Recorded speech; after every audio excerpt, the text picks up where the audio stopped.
देखिए, इसरो ने फिर इतिहास रच दिया है। इसमें क्या इन्होंने सैटेलाइट लॉन्च किया है वो आज हम लोग जानते हैं, जिसका नाम है अर्थ ऑब्जर्वेशन सैटेलाइट, जिसको शॉर्ट में बोलते हैं EOS-8। इससे पहले EOS-7 तक तो लॉन्च कर दिया है इसरो ने। अब इसने जो लॉन्च किया है स्मॉल सैटेलाइट लॉन्च व्हीकल के द्वारा, इन्हें SSLV के द्वारा लॉन्च किए हैं। तो इसमें देखिए जो लाइव अभी तक चल ही रहा है, ये कैसे दिखाया गया है जो आपको दिखाता हूँ। देखिएगा इसमें, ये देखिए, ये तो रेंज दिखा रहा है, यहाँ से कहाँ तक था, कहाँ तक।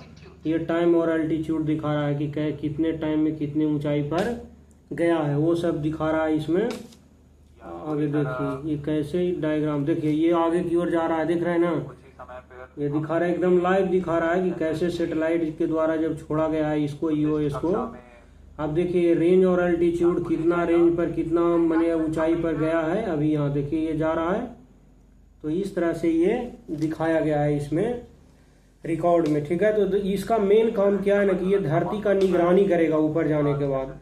वही लिखा है, धरती के निगरानी के लिए जो EOS यानी अर्थ ऑब्जर्वेशन जो सैटेलाइट है, उसको सतीश धवन अंतरिक्ष केंद्र से शुक्रवार को यानी आज ही सुबह क्या कर दिया गया, लॉन्च कर दिया गया है, ठीक है।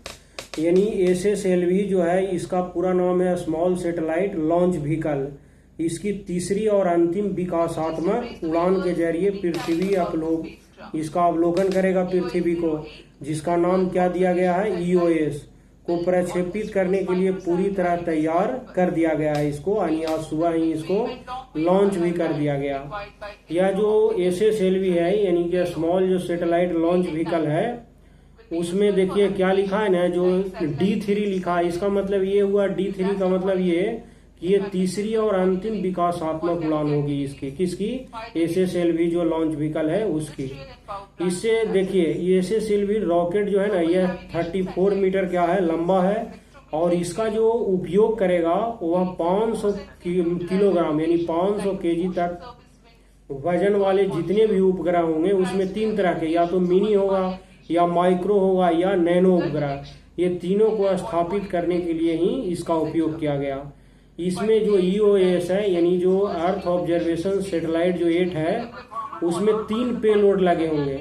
एक को नाम है EOR, इसमें EOR का मतलब हो गया है इलेक्ट्रो ऑप्टिकल इंफ्रारेड पेलोड, और दूसरे का नाम है GNSSR, इसका नाम है ग्लोबल नेविगेशन सैटेलाइट सिस्टम।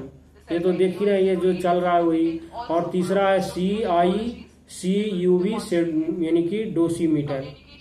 अब देखिए इसका तीनों का उपयोग क्या क्या है।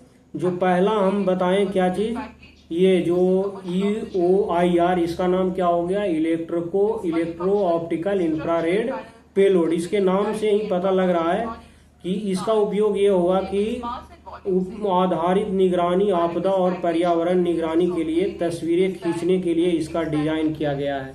मेन इसका यही काम है कि इससे तस्वीरें से क्या करेगा, जो डिजाइन का ये सब लिया जाएगा, ये इसका मेन काम है। ये बताया है जो इसका मेन काम क्या है, जैसे कभी कभी आपदा आ जाए या पर्यावरण निगरानी के लिए ये तस्वीर खींचकर भेजेगा।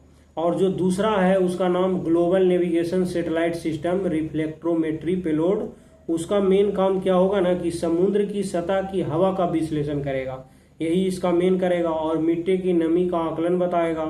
फिर बाढ़ का पता लगाने के लिए रिमोट सेंसिंग क्षमता प्रदर्शित ये करेगा। और जो तीसरा है यानी CICUV जो डोसीमीटर है, उसका गगनयान मिशन के लिए जो परावैज्ञानिक जो विकिरण है उसको वह निगरानी करेगा।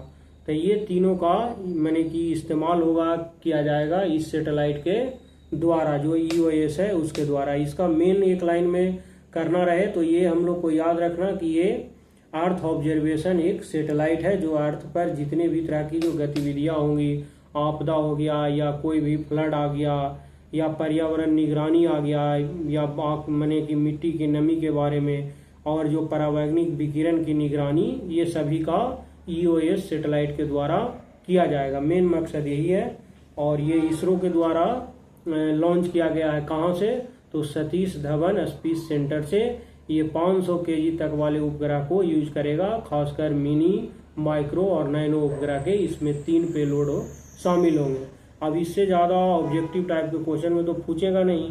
और ये जो देखिए अभी लॉन्च ही हो रहा है, तो ये लाइव दिखा ही रहा है, ये सब देख रहे हैं ना, ये जा रहा है जो ये धरती के जैसे जैसे ऑब्जर्वेशन करेगा ये सब दिखा रहा है इसरो के लाइव के द्वारा। तो चलिए इसमें और कुछ आएगा तो हम लोग जानेंगे।